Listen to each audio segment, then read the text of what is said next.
बार एक पंडित जी थे। वो रोज घर घर जाके भगवत गीता का पाठ करते तथा कान्हा की कथा सुनाते थे। एक दिन उन्हें एक चोर ने पकड़ लिया और कहा, तुम्हारे पास जो कुछ भी है वो मुझे दे दो।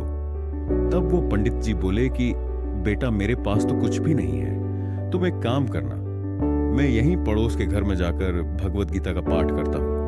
वो यजमान बहुत दानी लोग हैं। जब मैं कथा सुनाऊंगा तुम उनके घर में जाके चोरी कर लेना। चोर मान गया। अगले दिन जब पंडित जी कथा सुना रहे थे तब वो चोर भी वहां आ गया। तब पंडित जी बोले कि यहां से मीलों दूर एक गांव है, वृंदावन, वहां एक लड़का रहता है जिसका नाम कान्हा है।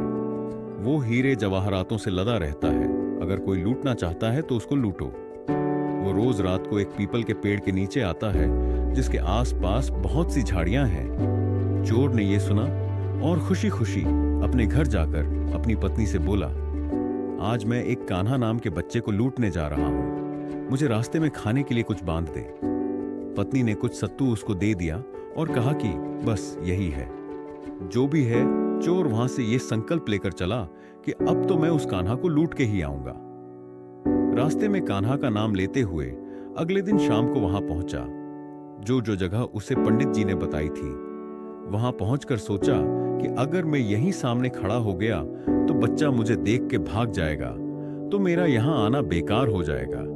इसीलिए उसने सोचा क्यों ना पास वाली झाड़ियों में ही छुप जाऊं। वो जैसे ही झाड़ियों में घुसा, झाड़ियों के कांटे उसे चुभने लगे।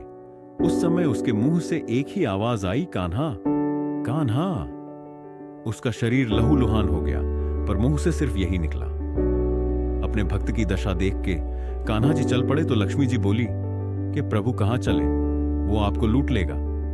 प्रभु बोले कि कोई बात नहीं, अपने भक्तों के लिए तो मैं लुटना क्या मिट जाना भी पसंद करूंगा। और ठाकुर जी बच्चे का रूप बना के आधी रात को वहां आए। वो जैसे ही पेड़ के पास पहुंचे, चोर एकदम से बाहर आ गया और उन्हें पकड़कर बोला कि कान्हा, तूने मुझे बहुत दुखी किया है।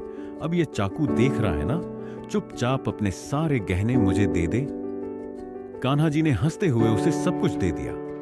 वो चोर हंसी खुशी अगले दिन अपने गांव में वापस पहुंचा और सबसे पहले उसी जगह गया जहां वो पंडित जी कथा सुना रहे थे, और चोरी के गहनों में से आधे उसने पंडित जी के चरणों में रख दिए। पंडित के पूछने पर उसने कहा कि आपने ही तो मुझे उस कान्हा का पता दिया था, मैं उसको लूट के आया हूं और ये आपका हिस्सा है। पंडित ने सुना तो यकीन ही नहीं हुआ। वो बोले, मैं इतने सालों से पंडिताई कर रहा हूं, वो मुझे आज तक नहीं मिला। तो जैसे पापी को कान्हा कहां से मिल सकता है। चोर के बार बार कहने पर पंडित जी बोले कि चल, मैं भी चलता हूं तेरे साथ, मुझे भी दिखा कि कान्हा कैसा दिखता है। और वो दोनों चल दिए। चोर ने कहा कि आप मेरे साथ यहां छुप जाओ। कांटों के कारण दोनों का शरीर लहूलुहान हो गया और मुंह से बस एक ही आवाज निकली, कान्हा, कान्हा। मध्य रात्रि कान्हा बच्चे के रूप में फिर आए तो दोनों झाड़ियों से बाहर निकले। पंडित जी फूट फूट के रोने लगे और जाके चोर के चरणों में गिरकर बोले कि हम जिसे आज तक देखने के लिए तरसते रहे, जो आज तक लोगों को लूटता आया है, तुमने उसे ही लूट लिया, तुम धन्य हो। ऐसा है मेरे कान्हा का प्रेम अपने सच्चे भक्तों के लिए। यदि कोई भी उन्हें सच्चे दिल से पुकारते हैं तो वो भागे भागे चले आते हैं।